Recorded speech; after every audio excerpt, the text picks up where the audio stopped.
In a faux pas and an ill-timed decision, Canadian Prime Minister Justin Trudeau's move to shuffle Chrystia Freeland out of the Finance Ministry has resulted in further exacerbating his political troubles.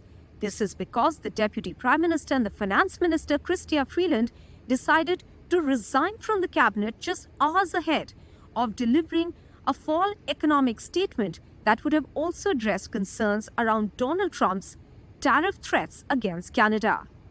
In a letter to the Prime Minister that was also put out on social media, Freeland said that she was asked by the Prime Minister to step aside from the Finance Ministry and that he would have reassigned a ministry to her. However, she chose to resign instead, though she remains a Liberal MP. So what could this mean for the Trudeau government that is already in minority? Well, first of all, this move does nothing for the leadership of Justin Trudeau that has already been called into question.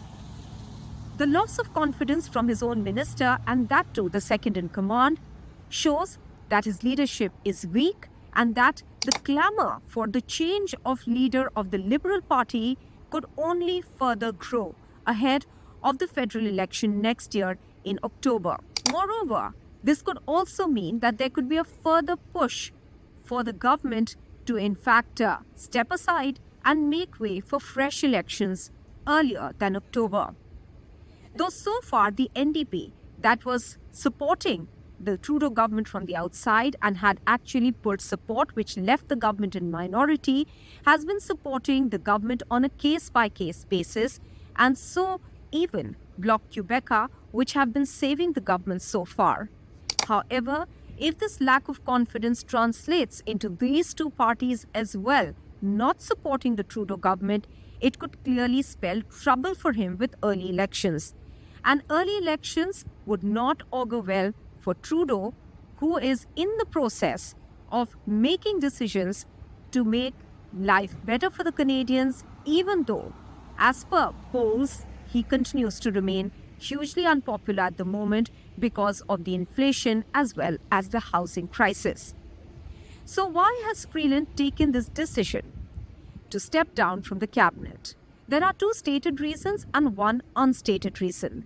The two stated reasons are interconnected. First of all, Justin Trudeau and Freeland had major differences over some of the populist measures that were being taken by Justin Trudeau to make life easier and to, in fact, be able to support the common Canadians. First of all, there is a GST holiday, which means that shoppers will not be paying the goods and services tax on some of the essential items, which includes groceries as well. Secondly, a $250 Canadian dollar check would have gone out to the working people over the New Year's.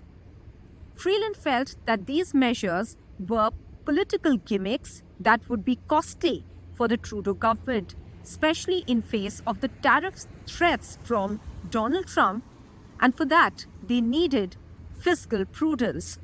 And as she said, the fiscal powder needed to be kept dry at this point rather than the expenditure that they would incur over these checks that were to be given out as well as the GST holiday. The unstated reason is that there has been a sense of mistrust between Freeland and Justin Trudeau since earlier this year. This is because as the clamour for change in leadership grew, Chrystia Freeland emerged as the front-runner to be taking over the job of the Prime Minister or to replace him as the leader of the Liberal Party.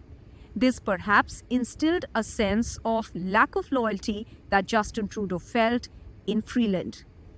All these have resulted to the current situation, which is a dramatic one that is playing out currently in Canada, something that Justin Trudeau could clearly have avoided at this juncture.